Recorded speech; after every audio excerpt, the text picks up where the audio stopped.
はい、皆さんこんにちは。大阪伊坂で土屋という店やっております土坂と申します。今日は私の出身地滋賀県の食材をふんだんに使いまして、近江しゃもと滋賀県のお野菜ですね、天ぷらにさせていただいて、入り出しがけというお料理でございます。ではですね、食材の方ですね、ご用意させていただいております。油を使う料理ですので、食材の方は先に揚げる前までしっかりと準備させていただいて、一気に調理していく、そういう工程でございます。これ秋ナスですね、色の鮮やかなナスですね。ピーナッツかぼちゃだとかバターナッツかぼちゃと言いますね。非常に甘みの強いかぼちゃです。この上にね、すごい種のない部分がございまして、種がないんです。面白いかぼちゃです。こちらもね、油で調理しますと甘みが増えまして、非常に美味しいお野菜です。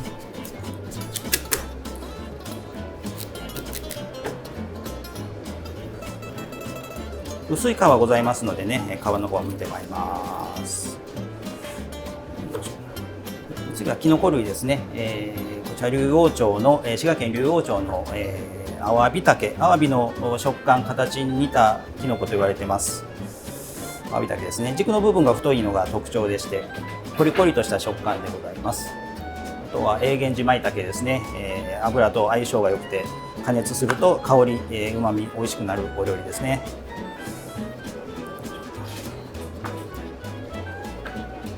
加熱しますとね、ちょっとこうボリュームが、小さくなる時ありますので、思いのほか大きくても油で揚げますとね、ちょうどいいぐらいの大きさになりますのでね、あまり小さく切らないのがコツですね。これは辛くない唐辛子です。甘長ピーというんですかね、ししとうです。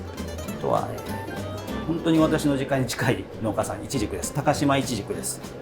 今の季節、いちじくもね、お料理に使うと非常に美味しいので、ちょっとチャレンジしていただいて、塩味の強いお野菜、お肉料理とすごく合いますのでね。あと栗です。こちらもね、牧野、高島市牧野町、牧野の栗ですね。お肉の方を剥きまして、今ご用意させていただいた食材は、天ぷらにさせていただくんですけど、この栗はね、栗の香り、食感、甘みを出すのに栗せんべいにしたいと思います。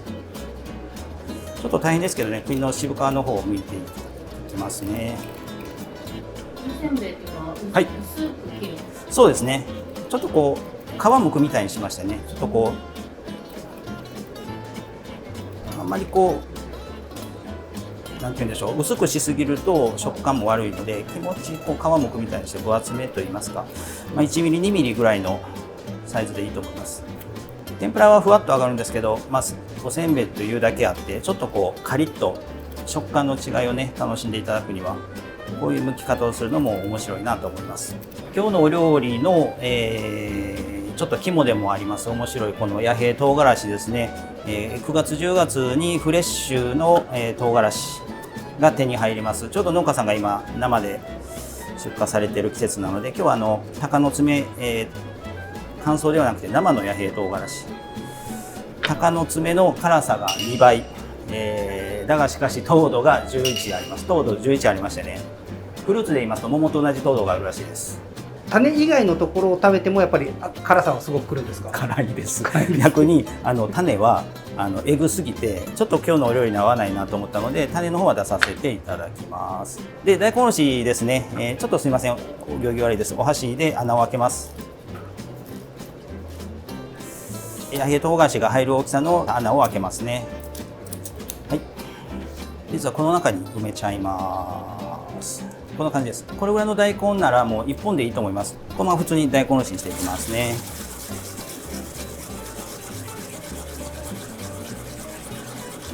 大根と同時に、弥平唐辛子の方もねおろしに混ざります。ちょっとオレンジ色をしてますのでね、赤いもみじおろしというよりも、オレンジ色のもみじおろしができちゃいます。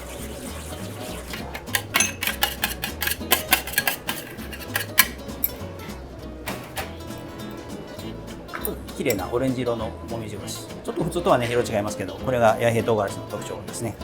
あ、辛い。では続きまして、今日のメインですね、近江しゃもの処理に参ります。地鶏ですとかね、この近江しゃももそうなんですけど、特徴は肥育期間が長い、健康的な鶏であること。それゆえに食感がコリコリとして硬くて、その代わりに後から迫ってくるうまみ、これもう凄まじいうまみがあります。これ鶏肉って思うぐらいうまみが強いです。もも肉の方を切ってまいります。ちょっとこのブロックのまま大きいまま加熱しますね。続きまして胸肉ですね。胸肉の方も大丈夫なのかな。で今日は、近江シャモの、メスですね。メスはねちょっと黄色い油、黄色い油が特徴で、この油に甘みがあると言われてます。竜田揚げですのでちょっと下味を今からつけてまいります。ここで一つ今日のポイント、すごく重要なポイントです。船寿司、滋賀県といえば船寿司ですね。今日は船寿司の船を使うんでなくイーを使います。イーって言いますのは船寿司を発酵させるために使う、お米ですね。蒸し米のことを言いますね。船と一緒に発酵されたイーです。このイーを調味料に使ってまいります。イーが、スプーン1杯ならスプーン2杯分の日本酒ですね。料理酒で結構です。で溶いていきますね。でシャモの肉を実は、このイーにだいたい20分ほど漬け込んでいただきます。柔らかくなるというよりも水分の保有が、増えますね。ですから水分実は抜けにくい、しっとりと上がります。ここにつけますね。はい、ちょっとまぶすような感じですね。はい、このまま20分ほど置いていただくといいかなと思います。20分漬けました、シャモですね。で、中にイーの香りと、お酒のアルコールと乳酸によって、しっとりとした状態になってます。もう一つ、ポイントの2つ目ですね。私竜田揚げと申しましたけどね、竜田揚げはお醤油のお味を入れて、こんがりと、揚げるのが竜田揚げなんですけどもね、実は一度イーで柔らかくしてその後お醤油です。こう2つに分けることによって中はしっとり、表面の醤油絡んだ部分だけカリッと香ばしく、この2つに分けることによってシャモの良さが引き立ちます。全部合わせてつけちゃえばいいじゃんって思うかもしれないんですけど、分けることによって、シャモの良さがもう完全に出ますので、つけると言いましたけども、もうこれで OK です。実は中にお醤油の、味を入れるという意味合いではなくて、揚げた時に表面がカリッと香ばしく揚がるという利点でのお醤油洗い、こういうの醤油洗いだとかね、よく言うんですけども、本当につけるというよりも醤油をまぶすという、そういう工程でありますね。20分漬け込んだ後は、特に表面を拭いたりとかそういうことはされなくても大丈夫と。軽く拭くぐらいで結構です。もともと竜田揚げに申し上げましたように、その日本酒なんかはよく使うので、全部切るよりも、軽くね、キッチンペーパーで切っていただいて、すぐに醤油で洗っていただくぐらいでいいと思います。いいだけにいいと思います。はい、では揚げる準備してまいります。まず天ぷらの衣ですね。卵水ですね。1リットルの水に対して、全卵卵1個ですかね、を攪拌して、その時に氷水で冷やしていただいた、卵水と呼ばれるものを使いますね。冷水と卵が混ざったものですね。でそこに、薄力粉、小麦粉ですね。小麦粉は一旦作業の前に凍らせていただいておくと、すごく作業が早いですし、カリッと揚がりやすいです。ちょっとふるいながらですね。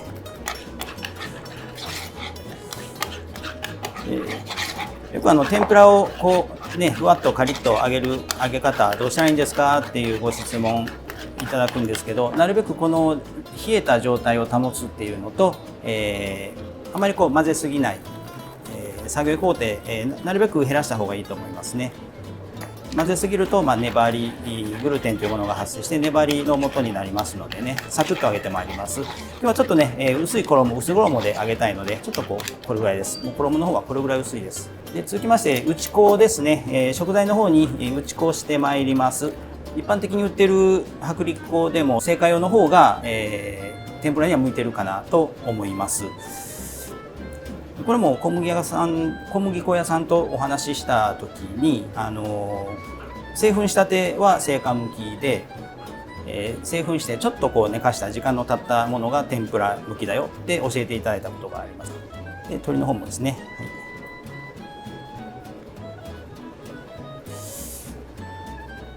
手でつけた方が手よりもスープつけるのは手でもいいんです。でつけながら実は余分な粉を落としてるんですね。つけながら余分な粉を落としながら、薄くつく方がいいですかね。ではあとは油で揚げてまいります。ちょっと低い時に揚げるもの、高くなってから揚げるものがあるんで、順番にちょっと説明しながらになります。油は何を使われてるんですか？私のところはコットンシードって言いまして、綿実オイル、綿の油 100% ですね。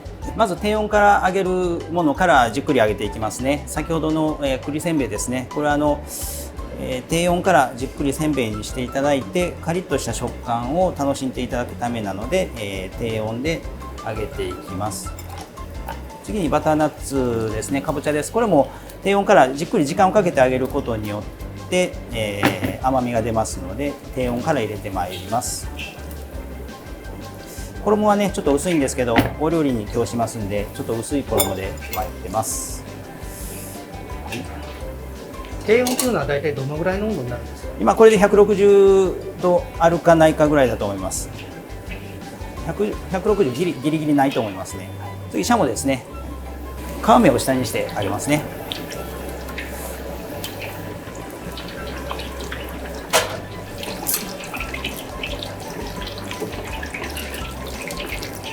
皮目を下にして揚げるのにはどういった理由があるんですか？こう鍋底に一旦こうシャモがひっつきますのでね、実は天ぷらって不思議でしてね、揚げながら焼くようにして火を通します。それは皮目はしっかり火が通った方がうまみが強いですので、銅鍋の一番底ですね、底の部分にひっついて揚げる方が、皮目がカリッとして身の方はジューシーになりますね。で栗せんべいの方は、浮いてきまして泡がなくなってきたらもう出来上がりですので、揚げていきます。栗せんべい大変なんじゃないかと思いますが、こんな短時間でおせんべいできちゃいます。いい色になってますね。でシャモの方は、ちょっとこう熱の入れ方、余熱で、火を通したいので一旦ここで、ちょっと寝かせますね。天ぷらをしてまいります。まずナスですね。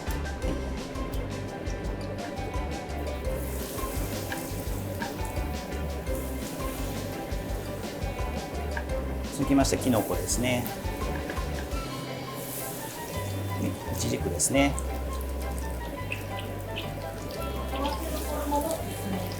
はい。あまり衣が分厚いとですね、もったりもしますし、今日は特に素材の良さをこう分かっていただきやすいように、衣はすごく薄めにしてます。で先ほど低温の時に、南京と、栗と鶏肉と揚げさせていただいたんですけど、その時からどんどん温度の方は上げてます。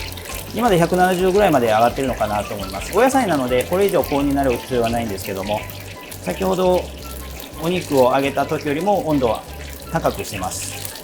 天ぷらを油に入れた直後は触らない方がいいですね。衣に傷がついて中から水分が出て油が入ってしまうので、表面がカリッとしたら、なるべくひっくり返しながら揚げてあげた方がいいと思いますね。美味しい状態になってます。揚げてまいりますね。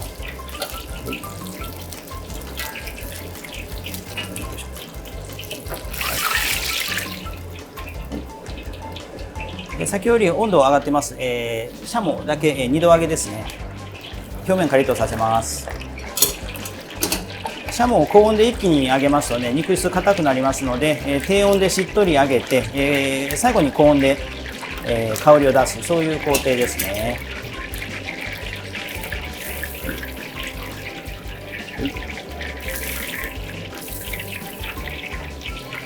はいですね。では入り出しのだしですね、食材が上がりましたら一番だしとみりんお醤油で味付けしてまいります。もう一沸きしましたらね、完成ですね。で器の方に持ってまいりますね。まずはシャモですね。よいしょ。しっとり揚がってますね。はい、胸肉ともも肉ですね。今日は両方召し上がっていただくので両方合い盛りですね。メインになりますのでね、一番奥にちょっと小高く盛らせていただきます。お野菜ですね、ナスです。ちょっと食材の断面を見せますね。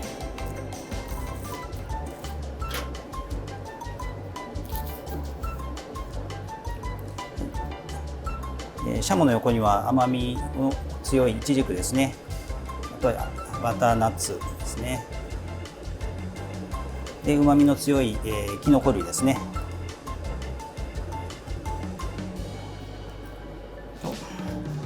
彩りに唐辛子、ししとうですね。と食感で、栗ですね。栗せんべいですね。お出汁の方貼っていきますね。周りからかけてください。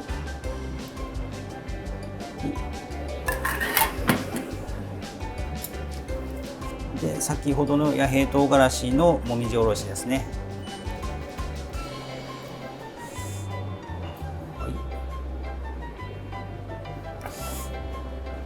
あとは粗いネギなどあれば彩りと香りになると思います。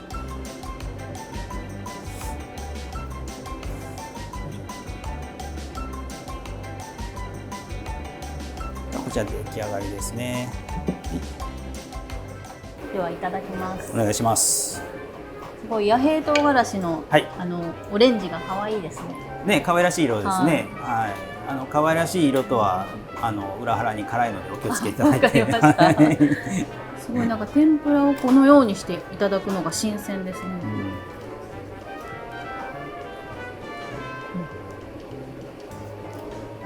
サクッとこの唐辛子を溶いて。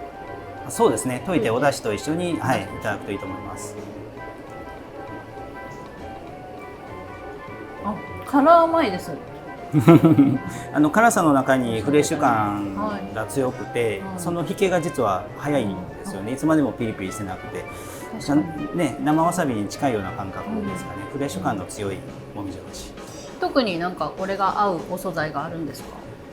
メインのそうですね、シャモの上に、はい、そのままちょんとのせていただいて、はい、召し上がっていただくと面白いと思います。で、噛んでいくとシャモの旨味と中からこう、はい、若干感じる琵琶湖の船寿司のですね、はい、はい、そこもお忘れなく旨味が、船寿司のいいですか？なんて言うんでしょうね、こう、肉の旨味と、魚介の旨味を合わせて旨味の相乗効果っていうのを狙ったのと、まあ、今日はオール滋賀ってことで食材をご用意しましたので、まあ、船寿司はちょっと避けれないな、これは何かしら使いたいなという思いもあったので、また面白い使い方をさせていただいてですね。噛めば噛むほど味出ますでしょ。はい、ね、美味しいですね。じわじわ。はい。もうそれが近江しゃもの素晴らしいところかなと思いますね。大きいカットではい、面白いですね。口いっぱいに頬張って美味しいです。食材があまり小さすぎますとね、その食材から得られる旨味香りも小さくなるんですよね。ですからある程度の大きさで頬張っていただく。栗せんべい忘れてました。すみません。あ、美味しい。栗拾いに行っても栗ってどうしたらいいかちょっとわからなくなっちゃう時があって、そうですね。いいですね、これ。いろいろお使い分けできる食材だと思うんです。はい、そのまま湯がいてスプーンでね掘り出してもいいですし、はい、剥いて栗ご飯も美味しいですし、でお菓子にもねデザートにも代用できますし、器がビビッドですごい美しいですけれども、こちらはどこの器ですか？滋賀県といいましたらね、信楽焼ね、有名ですけども、信楽焼の中でも、今近江ブルーっていう発信で、青い釉薬を使ってグランブルーっていう器になりますね。琵琶湖をイメージしましてね。あ、なるほど。はい。今日はありがとうございました。もうこちらこそありがとうございました。ごちそうさまです。オール滋賀でございます。オール滋賀で。今日のお料理に、興味おありな方、または滋賀県に興味がおありな方、琵琶湖大好きな方、できましたら高評価、チャンネル登録の方よろしくお願いいたします。